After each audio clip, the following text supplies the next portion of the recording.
সুপ্রিয় শিক্ষার্থীরা, আশা করি তোমরা সবাই ভালো আছো। আমরা গত সোমবার তোমাদের একটি জুম ক্লাস নিয়েছিলাম।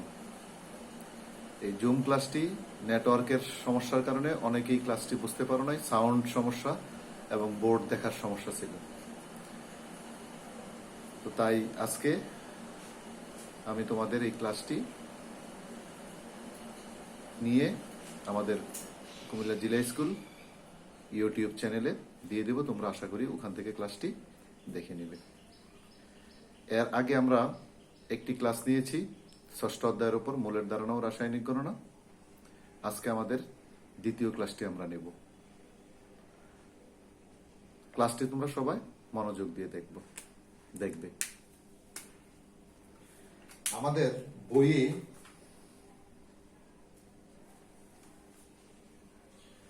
122 পৃষ্ঠায় একটি গাণিতিক সমস্যা দেওয়া আছে, একটি পানির অণুর ভর কত। বইয়ের 122 পৃষ্ঠায় একটি গাণিতিক সমস্যা দেওয়া আছে, একটি পানির অণুর ভর কত।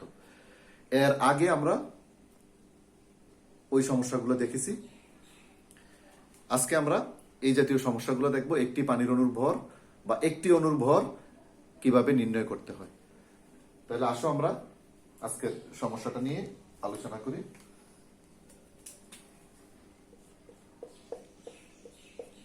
একটি সালফিউরিক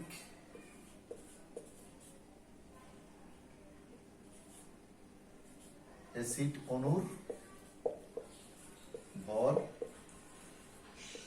কত। আমরা এই সমস্যাটা নিয়ে আজকে প্রথমেই আলোচনা করি।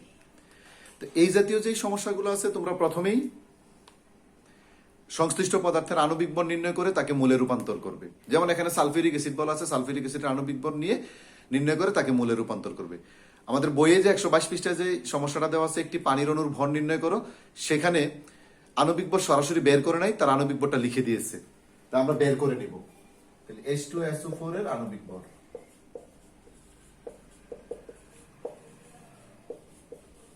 H2SO4 এর আণবিক ভর, হাইড্রোজেনের পারমাণবিক ভর 1 × 2 যোগ সালফার হচ্ছে 32 পারমাণবিক ভর যোগ অক্সিজেন 16 × 4, কারণ অক্সিজেনের পারমাণবিক ভর 16, 2 যোগ 32 যোগ 64, এটা হয় 98। তাহলে 98 গ্রাম। এই আণবিক ভরটাকে যখন আমি গ্রামে রূপান্তর করব তখন সেটা 1 মোলের সমান হয়ে যাবে। 98 গ্রাম H2SO4 সমান 1 মোল H2SO4 মানে সালফিউরিক অ্যাসিড। তাহলে 98 গ্রাম সালফিউরিক অ্যাসিড 1 মোল সালফিউরিক অ্যাসিডের সমান হয়ে যাচ্ছে। তো আমরা জানি যে 1 মোল যে কোনো রাসায়নিক পদার্থের মধ্যে 6.023 × 10⁻23 সংখ্যক অণু তার মধ্যে বিদ্যমান থাকে। তাহলে এখানে অণু আছে 6.023 × 10⁻23। এই 1 মোল সালফিউরিক অ্যাসিডের এতটি অণু বিদ্যমান থাকবে। এখন আমার প্রশ্নের মধ্যে বলেছে একটা অণুর ভর কত। তাহলে আমি এখান থেকে বলতে পারি যে 6.023 × 10⁻23 সালফিউরিক অ্যাসিড অণুর ভর হচ্ছে 98 গ্রাম। একটা অণুর ভর কত, ঠিক আছে। তাহলে আমরা উপরের অংশে লিখি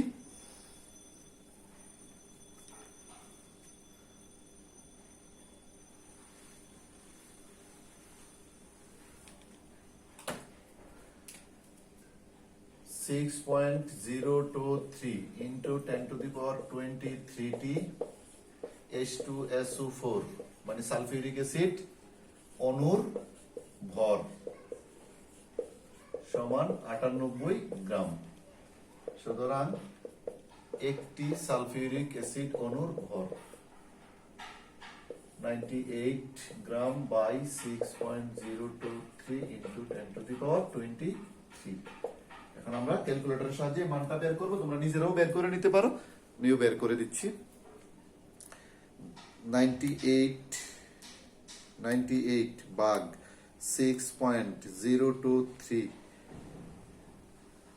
× 10⁻23 ইকুয়াল, এটা হচ্ছে 1.627 মানে 1.63 লেখা যায়।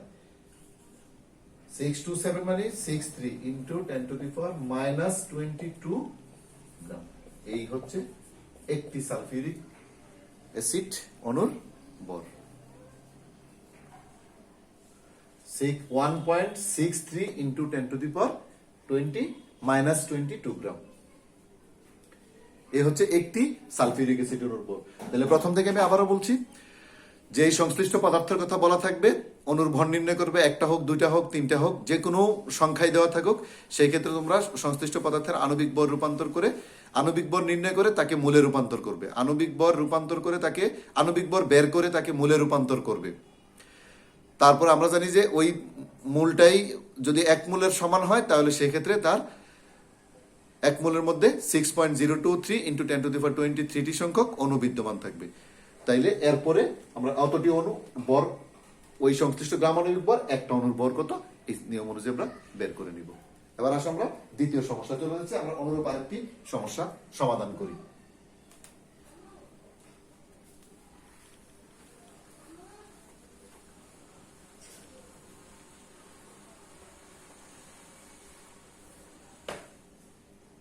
এবার বের করবো আমরা 5টি কার্বন ডাই অক্সাইড অণুর ভর কত, CO2 অণুর ভর কত। একই নিয়ম, তোমরা চেষ্টা করলে অবশ্যই যে কোনো সংখ্যা ধরে এগুলা যে কোনো নিজেও অঙ্ক তৈরি করে করতে পারবে। তাহলে প্রথমে আমরা কার্বন ডাই অক্সাইডের আণবিক ভর, CO2 এর আণবিক ভর আমরা জানি যে কার্বনের পারমাণবিক ভর 12 যোগ অক্সিজেনের পারমাণবিক ভর 16 ইন্টু 2,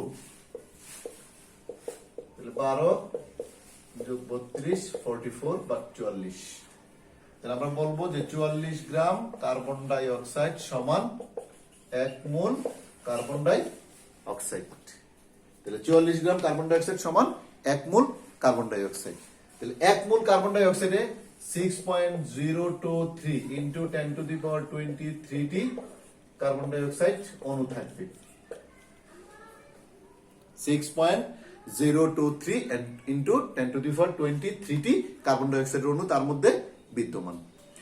এবার এতটি কার্বন ডাই অক্সাইড অণুর ভর, অর্থাৎ 6.023 ইন্টু 10 টু দি পাওয়ার 23 টি কার্বন ডাই অক্সাইড অণুর ভর হচ্ছে 44 গ্রাম। একটি অণুর ভর কত আর 5টি অণুর ভর কত, যেহেতু আমার প্রশ্নের মধ্যে আবার আমি 5টি কার্বন ডাই অক্সাইড অণুর ভর কত তোমাদেরকে বের করতে দিয়েছি। তাহলে আসো বাকি অংশটাও আমরা করি।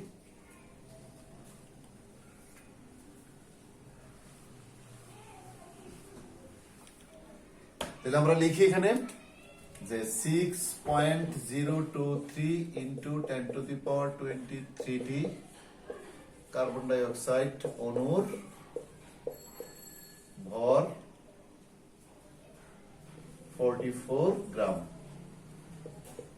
একটি কার্বন ডাই অক্সাইড অণুর ভর 44 by 6.023 into 10 to the power 23 টি।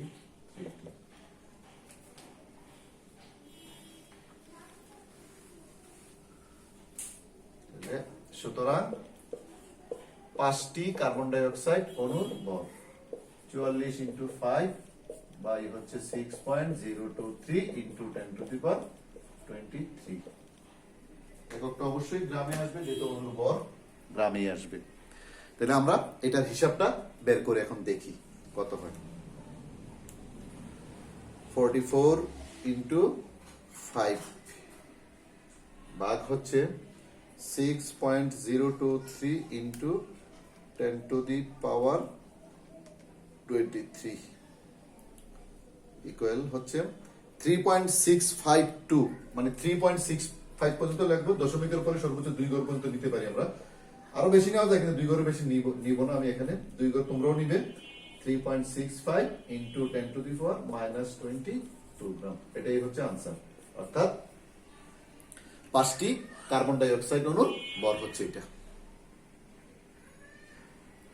5টি কার্বন ডাই অক্সাইড অণুর ভর। এই জাতীয় যত সমস্যা আছে আশা করি এই নিয়ম অবলম্বন করে তোমরা করতে পারবে। এবার আমি বাকি টপিকসটা নিয়ে একটু আলোচনা করব, সেটা হচ্ছে গ্যাসীয় পদার্থের মোলার আয়তন।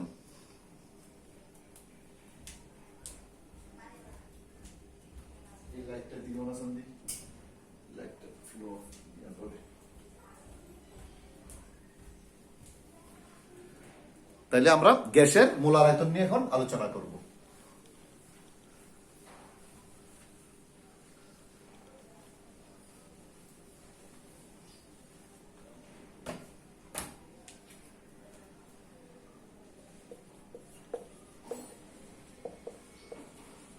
গ্যাসের মোলার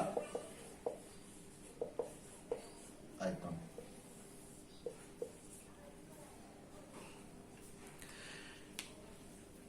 আয়তন তরল এবং গ্যাসীয় পদার্থ যে পরিমাণ জায়গা দখল করে সেটি তার আয়তন, এটা আমরা জানি।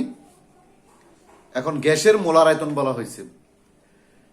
এক মোল গ্যাসীয় পদার্থ যে পরিমাণ আয়তন দখল করবে সেটাই হচ্ছে ওই গ্যাসীয় পদার্থের মোলার আয়তন। এক মোল গ্যাসীয় পদার্থ যে আয়তন দখল করে সেটি হচ্ছে ওই গ্যাসীয় পদার্থের মোলার আয়তন। এখানে বলা আছে যে প্রমাণ অবস্থায় বা প্রমাণ তাপমাত্রা ও চাপে এক মোল যে কোনো গ্যাসীয় পদার্থের মোলার আয়তন সমান এবং তা 22.4 লিটার। সংখ্যাটা বই আছে, বই থেকে দেখতে পারবে। প্রমাণ অবস্থায় বা প্রমাণ তাপমাত্রা ও চাপে, প্রমাণ তাপমাত্রা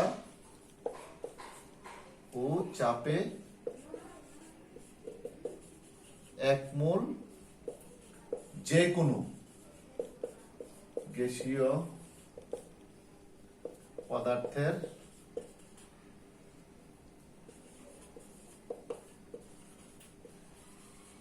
মোলার আয়তন সমান এবং তা 22.4 লিটার, 22.4 লিটার। আর যদি মিলিলিটার এটাকে রূপান্তর করি, 1 লিটার সমান 1000 মিলিলিটার, তাহলে লিটারকে মিলিলিটার 1000 দ্বারা গুণ করলে সেটা মিলিলিটারে চলে যাচ্ছে। 22,400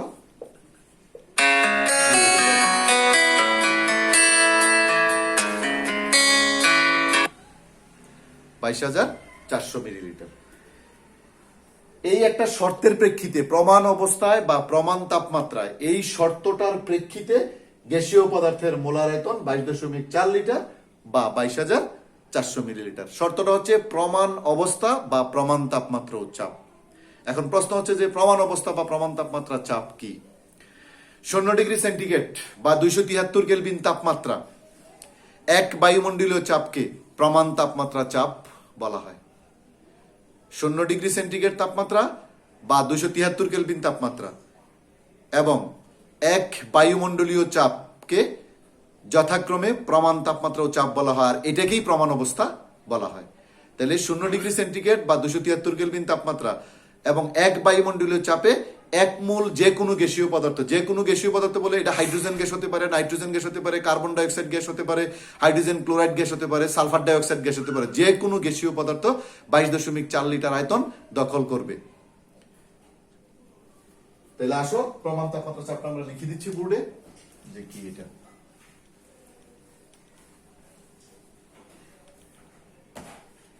প্রমাণ তাপমাত্রা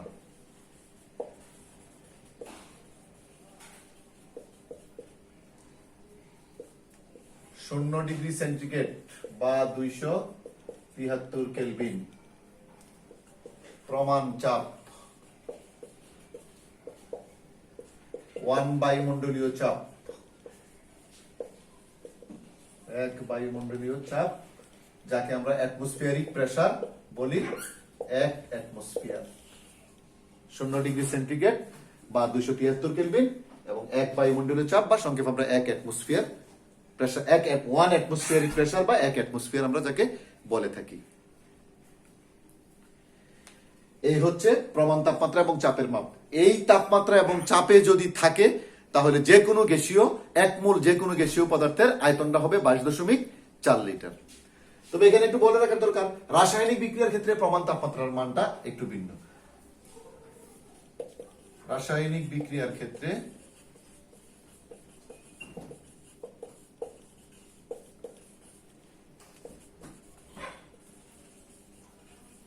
প্রমাণ তাপমাত্রা 25 ডিগ্রি সেন্টিগ্রেড বা 98 কেলভিন, আর প্রমাণ চাপের মান সকল ক্ষেত্রে একই অবস্থায় থাকবে। সেন্টিগ্রেড এবং কেলভিন এই দুইটা স্কেলের একটা পারস্পরিক সম্পর্ক আছে। সরাসরি একটা সম্পর্ক হলো সেন্টিগ্রেড তাপমাত্রা যেই মান দেওয়া থাকে ওই মানের সাথে যদি আমরা 273 যোগ করে দেই তাহলে ওই মানটা কেলভিনে রূপান্তরিত হয়ে যায়। তাহলে শূন্যর সাথে যদি আমরা 273 বা 273 যোগ করি তাহলে 273 কেলভিন হয়ে যায়। অনুরূপভাবে এখানে রাসায়নিক বিক্রিয়ার ক্ষেত্রে প্রমাণ তাপমাত্রা আমরা বলছি 25 ডিগ্রি সেন্টিগ্রেড। তাহলে 25 সাথে যদি আমরা 273 যোগ করি সেই ক্ষেত্রেও এটা 298 কেলভিন হয়ে যায়। 25 যোগ 273 যোগ করলে 298 হয়। তাহলে 25 ডিগ্রি সেন্টিগ্রেড বা 298 কেলভিন। এই শর্তগুলোর প্রেক্ষিতে এক মোল যে কোনো গ্যাসীয় পদার্থের মোলার আয়তন 22.4 লিটার। এক মোল যে কোনো গ্যাসীয় পদার্থের মোলার আয়তন হচ্ছে 22.4 লিটার। এখন এখানে প্রায় দেখা যায় পরীক্ষা এখান থেকে অনুধাবনমূলক প্রশ্ন থাকে যে অমুক গ্যাসের মোলার আয়তন ব্যাখ্যা করো। তাহলে আমরা এই জাতীয় একটা প্রশ্ন তোমাদেরকে সলিউশন করে দিচ্ছি আর কয়েকটা কাজ দিয়ে দেব।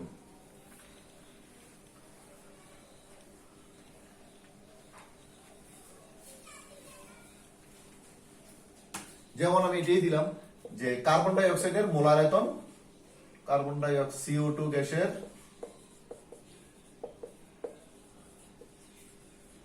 মোলার আয়তন ব্যাখ্যা করো।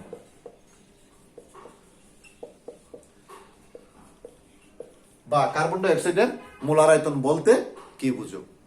একটা জিনিস মনে রাখবে, সকল অনুধাবনমূলক প্রশ্ন যে কোনো অনুধাবনমূলক প্রশ্ন করার আগে এটার সাথে কোনো সংজ্ঞা জড়িত আছে কিনা দেখবা। এখানে গ্যাসের মোলার আয়তন বলছে, তো আমরা একটু আগে গ্যাসের মোলার আয়তনের একটা সংজ্ঞা পড়েছি। প্রথমে শুরু করব গ্যাসের মোলার আয়তন দিয়ে, তারপরে তার বাকি জিনিসটা আমরা ব্যাখ্যা দেব। এক মোল যে কোনো গ্যাসের আয়তনকে তার মোলার আয়তন বলা হয়। এরপরে বের করব কার্বন ডাই অক্সাইডের আণবিক ভর।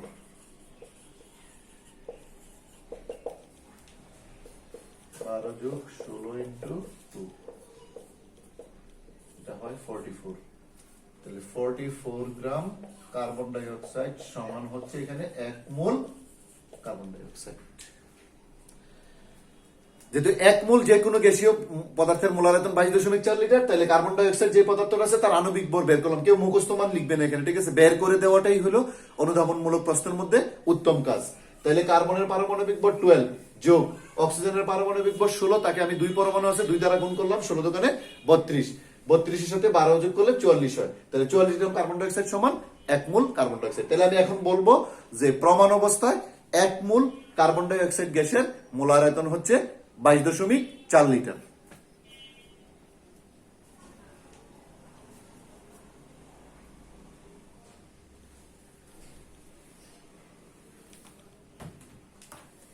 অর্থাৎ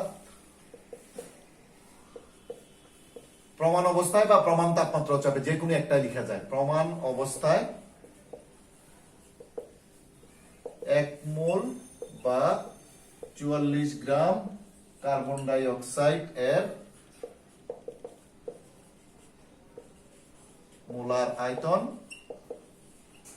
22.4 লিটার বা 22,400 মিলিলিটার। এই হচ্ছে মোলার আয়তন সংক্রান্ত যে কোনো অনুধাবনমূলক প্রশ্ন। তোমরা নিজেরা করতে পারো। সালফার ডাইঅক্সাইডের মোলার আয়তন ব্যাখ্যা করো, বা বলতে কি বুঝো, অ্যামোনিয়ার মোলার আয়তন বলতে কি বুঝো, লেখার ফরম্যাট এই সিস্টেমে সবাই প্রশ্নটা সলিউশন করতে পারো। আশা করি এই পর্যন্ত সবাই বুঝতে পারছো। তাহলে আসো আমরা মোলার আয়তন সংক্রান্ত 2-1টা গাণিতিক সমস্যা সমাধান করি। তোমাদের বইয়ে 113 পৃষ্ঠায় অনেকগুলো সমাধান দেওয়া আছে যে আদর্শ তাপমাত্রা চাপে 1 লিটার কার্বন ডাই অক্সাইড গ্যাসে কতটি অণু থাকে এটা দেওয়া আছে। তারপরে দেওয়া আছে 5 মোল কার্বন ডাই অক্সাইড গ্যাসের প্রমাণ অবস্থায় আয়তন কত। এখানে সূত্র দেওয়া আছে N = W/M। সূত্রের ব্যাখ্যা লেখা আছে, বই থেকে এটা নিজেরা দেখবে, কঠিন কিছু নয়, সূত্রের মাধ্যমে করা যায়। সূত্র ছাড়া সরাসরি ঐকিক নিয়মের মাধ্যমে আমরা করতে পারবো। তাহলে বইয়ের গুলা আমি সরাসরি দেখাচ্ছি না, বইয়ের বাইরে 2-1টা অঙ্ক দেখাচ্ছি। বইয়ের বাইরে দেখাচ্ছি এগুলা পারলে ওইগুলা আমি যদি বুঝতে পারো তাহলে বইটাও সহজে তোমরা বুঝতে পারবে। তাহলে আমরা একটা সমস্যার সমাধান করি। আদর্শ তাপমাত্রা ও চাপে বা প্রমাণ অবস্থায় 1 লিটার অ্যামোনিয়া গ্যাসে কতটি অণু থাকে, ওই সমস্যাটা আমরা সমাধান করব।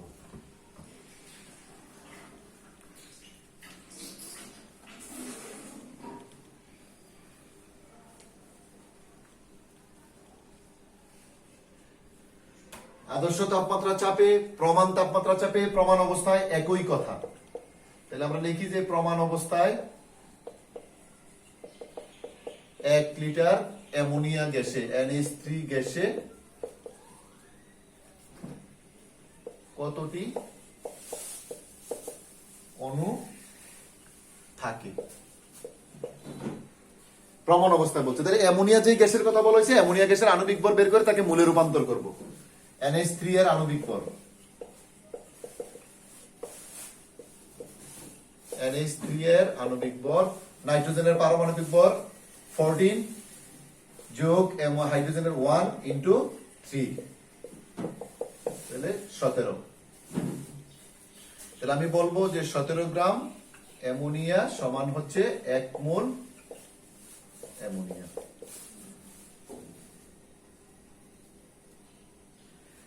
তাহলে 1 মোল অ্যামোনিয়া গ্যাসের আয়তন হচ্ছে 22.4 লিটার। আবার এই 22.4 লিটার, যেহেতু 1 মোল অ্যামোনিয়া 22.4 লিটারের সমান, 1 মোল অ্যামোনিয়ার আয়তন হচ্ছে 22.4 লিটার। আবার এই 1 মোল অ্যামোনিয়া গ্যাসে অণু থাকবে 6.023 ইন্টু 10 টু দি পাওয়ার 23 তাহলে আমি এখান থেকে বলবো যে প্রমাণ তাপমাত্রা ও চাপে 22.4 লিটার অ্যামোনিয়া গ্যাসে অণু আছে 6.02 into 23 into 10 to the power 23। অঙ্কটা একটু দেখে নাও সবাই। প্রথমে আমরা বের করছি অ্যামোনিয়ার আণবিক ভর 17 হয়েছে হিসাব করার পর, এটা তো 17 গ্রাম অ্যামোনিয়া সমান 1 মোল অ্যামোনিয়া। তো 1 মোল প্রমাণ অবস্থায়, যেহেতু আমার এখানে প্রমাণ অবস্থায় বলা আছে, তাহলে প্রমাণ অবস্থায় 1 মোল যে কোনো গ্যাসীয় পদার্থ, তো অ্যামোনিয়াটাও গ্যাস, এটার মোলার আয়তন হবে 22.4 লিটার। আবার আমরা মূলের সংজ্ঞা থেকে জানি যে 1 মোল যে কোনো পদার্থের মধ্যে 6.023 ইন্টু 10 টু দি পাওয়ার 23 অণু থাকে। তাহলে আবার প্রশ্নের দিকে তাকাও যে 1 লিটার অ্যামোনিয়া গ্যাসে কতটা অণু থাকে। তাহলে আমি এখান থেকে সহজেই বলতে পারি যে 22.4 লিটার অ্যামোনিয়া গ্যাসে অণু থাকে 6.023 ইন্টু 10 টু দি পাওয়ার 23। তাহলে 1 লিটারে কয়টা আছে সেটা আমি সহজেই হিসাব করে বের করতে পারবো। আসো আমরা উপরে করি সমস্যাটা।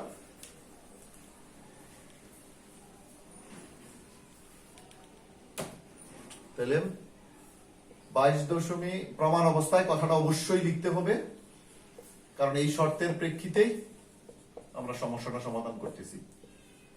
প্রমাণ অবস্থায় 22.4 লিটার অ্যামোনিয়া গ্যাসে অণু আছে 6.023 ইন্টু 10 টু দি পাওয়ার, এই পাশে লিখি 6.023 ইন্টু 10 টু দি পাওয়ার 23। সুতরাং 1 লিটার, 5 লিটার, 10 লিটার যে কোনো পরিমাণ থেকে এখানে বের করা যায়। অণু আছে 6.023 into 10 to the power 23 by হচ্ছে 22.4। ক্যালকুলেটরের মাধ্যমে যদি আমরা হিসাব করে বের করি সমস্যাটা, তাহলে দেখা যাক কত আসে মানটা। 6.023 ইন্টু 10 টু দি পাওয়ার 23 ভাগ হচ্ছে 22.4 ইকুয়াল, এটা হচ্ছে 2.688, অর্থাৎ 2.688 মানে 69 লেখা যায়। 2.69 ইন্টু 10 টু দি পাওয়ার 22, অর্থাৎ 1 লিটার প্রমাণ অবস্থায় 1 লিটার অ্যামোনিয়া গ্যাসে এতটি অণু বিদ্যমান থাকে। বইয়েও একটা সমস্যা দেওয়া আছে। এই জাতীয় সমস্যাগুলো সবগুলোই তোমরা দেখবে এবং নিজেরা করবে, প্র্যাকটিস করবে। তো ঠিক আছে, আজকে এই পর্যন্তই থাকুক। ধন্যবাদ সবাইকে, বিশেষ করে নবম শ্রেণীর শিক্ষার্থীরা। তোমরা গত সোমবারে এই ক্লাসটি দেখতে পারোনি, অনেকেই কমেন্টস করেছে যে স্যার নেট সমস্যা দেখাচ্ছে, কথা বোঝা যাচ্ছে না, ছবি দেখা যাচ্ছে না। তো এর জন্যই এই ক্লাসটি আমি আবার নতুন করে স্কুলের ইউটিউব চ্যানেলে দিয়ে দিলাম। ধন্যবাদ সবাইকে, সবাই ভালো থাকবে।